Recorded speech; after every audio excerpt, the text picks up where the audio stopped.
खटाना साहब, 3 लोगों की बातें आप सुन ही चुके हैं।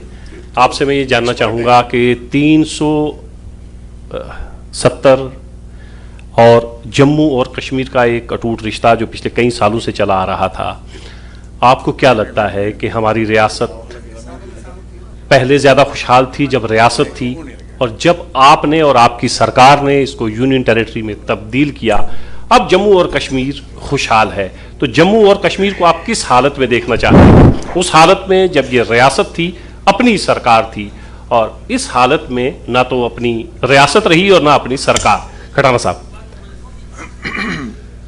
हल्ला बोल और उनके साथ जो ऑर्गेनाइज़र हैं, मैं आपको मुबारकबाद दूंगा कि आप इस तरह के प्रोग्राम करते रहते हैं और जमहूरियत के इम्पोर्टेंट पिलर को आप एनकरेज करते हैं, उसको स्ट्रेंथन करते हैं। आपको और आपके सब ऑर्गेनाइज़र को बहुत बहुत मुबारक हो। यहाँ तक वो क्या है कि मेरा टाइम तब आता है जब सुनने वाला भी थक गया हो। नहीं, सब और सब तैयार है आपसे बहुत कुछ पूछने को। सब कुछ बोल भी दिया हो, सब कुछ बोल भी दिया हो, लेकिन मैं आपको बड़ी छोटी बात से शुरू करूंगा कि दरख्त के जब आप फूल गिनते हो ना, फूल देखते हो, तो फूल आते हैं तो फूल से हम उलझ जाते हैं। 370 एक फूल की शक्ल में था, हमें उसमें उलझना नहीं चाहिए, क्योंकि उसका हमें ट्रंक देखना चाहिए, उसकी स्टेम्स देखनी चाहिए, पीछे रूट्स देखने चाहिए। तो जम्मू कश्मीर का 55% इलाका बाहर है, जो पाकिस्तान के पास है और चाइना के पास है, और मैं उसको दबाया भी है, आप चिंता मत करें, है ना, उसका शौक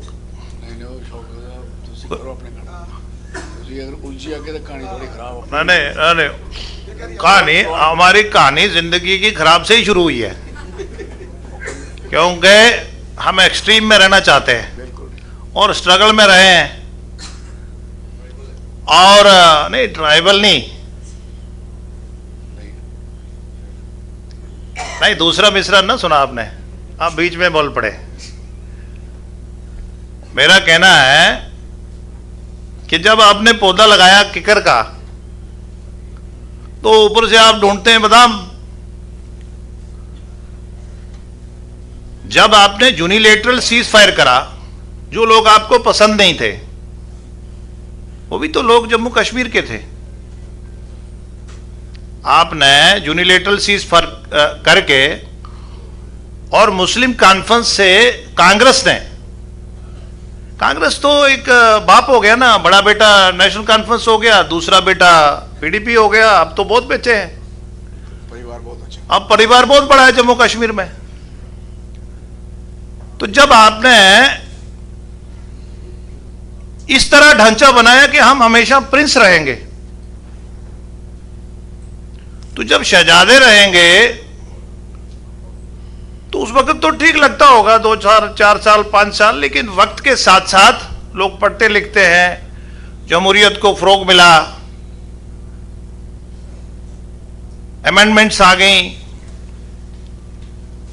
सारे राजवाड़े इकट्ठे करके एक यूनिटरी कम फेडरल सिस्टम आया। मेरे सेशन से पहले मैं ऑडियंस में बैठा था तो सुन रहा था, वो हमारे श्यामलाल जी भुंजा पे फंसे थे, वो कोई 90+ है जो 356 का उल्लंघन हुआ है। तो पत्थर मारने से पहले अपने गृह में झांकना चाहिए कि हमने कितनी बार फेडरल स्ट्रक्चर का कत्ल किया है। मैं नहीं कह रहा हूं, आप गूगल में मारिए, आज चाचा गूगल है, कहीं भी कुछ भी ढूंढिए, आपको अभी इधर बैठे बैठे दिख जाएगा। ठीक है, हकूक मिले, जमीन का मिला, पहाड़ों के मिले, लाल सिंह जी बोल रहे थे, लेकिन बचाना भी हमारा काम है।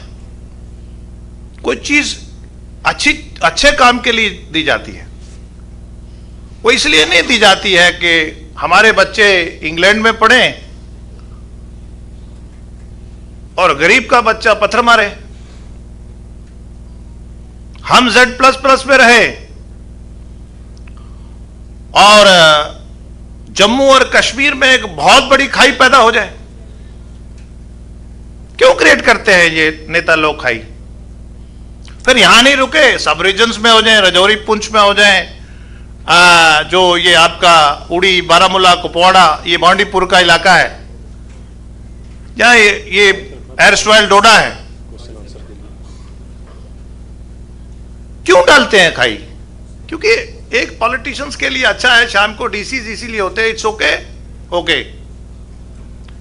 जब तक आप प्रेशर ग्रुप्स नहीं पैदा होने देंगे जम्मू कश्मीर में, तो एक लेजिस्लेचर जो है आपने वो पैदा ही नहीं होने दिए। आपने डीसी से कंट्रोल करा। आपने 70 साल जम्मू और कश्मीर को आपस में लड़ाया, उनका समय उसी में चला गया और आप और कुछ ब्यूरोक्रेट मिलके तिजोरी का लाभ लेते रहे और पैसा डाइवर्ट करते रहे और टेक्निकल एयरपोर्ट का बिल बनता रहा और बलायत में जाके ऐशो अशरत करते रहे। सच बात है, जरा इस तरफ भी हमें अपना ध्यान डालना चाहिए। और हमें कहीं गुज्जर और पहाड़ी को लड़वा दिया, कहीं अनंतनाग के कश्मीरी को कश्मीरी नहीं समझा और कहीं उसको भी गुजरी समझा। तो मेरा कहने का मतलब है, शरीयत भी हमारी बहन को हक देती है, आधा नहीं देती भाई के बराबर। ये कहते 70% मुस्लिम मेजॉरिटी स्टेट थी, लेकिन हमने उसको, अगर वो शादी कहीं वहां कर गई, हमने उस पर रिव्यू नहीं करा, हमने सोचा नहीं यार इसको भी दे दे।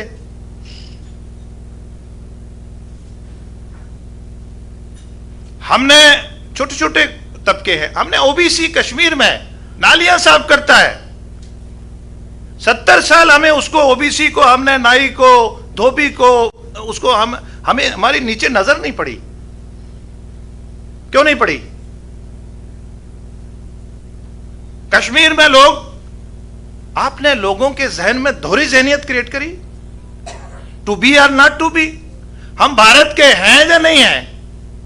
क्या भारत के वही थे जो एक एलीट टोली थी 2-4 लोगों की, फैमिलीज की, वो पूरा पर्क्स एंड वो सारा प्रिविलेज ले और खाएं और वाम को लगा दिया दूसरे काम?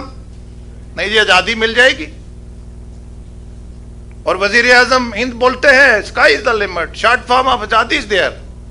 जब अगर मैं दिल्ली से आपके प्रोग्राम में आया तो मैं डबल माइंड होता, तो मैं भी होता टू बी, जाऊं या नहीं जाऊं। मैं भी अगर मेरी 100 वोल्ट एनर्जी है तो 50% मेरी कट जाती जी। मैं यहां नहीं, मैं मीठी बातें करने नहीं आया। ठीक, आपकी जो बुनियाद नेशनल कॉन्फ्रेंस की, अभी लाल सिंह जी कह रहे थे कि अपोजिशन का वो ना, वो क्या कहते हैं, अलायंस का तब शुरू हुआ। भाई जब आप ही का बड़ा बेटा है दूसरे शेड में है, जरा अलायंस कहां से हो गया? ये तो अलायंस नहीं हम बोलते हैं। आपकी सोच एक, आपका खाने का तरीका एक, आपका लूटने का तरीका एक। हमने गरीब के बच्चे को स्कूल में भेजा, हमने उसको खेलकूद के लिए भेजा, हमने इंटरनेशनल इंडस्ट्रीज को यहां इन्वेस्ट करने के लिए आता है, ठीक है, अभी कम हुई होगी। हमने यहां फॉरेस्ट राइट्स एक्ट दे रहे हैं हम। अभी अफसर भी नए हैं, उनको भी कहीं भेजना पड़ेगा, छत्तीसगढ़ जहां झारखंड में सीखेंगे। दोनों लोग भी नए हैं और अफसर भी नए हैं जी। अब आपने इतना टाइम उनको दिया, मुझे भी सुनिए। नहीं, वो कुछ लोग भी आपसे बात करेंगे, इसलिए मैं अर्ज करता हूं। खुल के करें, कोई भी लोग भी बात करेंगे। जब बड़े नेता इंटरप्ट कर सकते हैं, आप तो आजाद हैं, आप कुछ भी कहिए। तो मैं, आप फ्री हैं कुछ भी सवाल करने के लिए। खटाना साहब, अगर आपकी इजाजत हो तो मैं माइक, नहीं मैं जी, नहीं आप दें जी, चलो सवाल पूछ लो।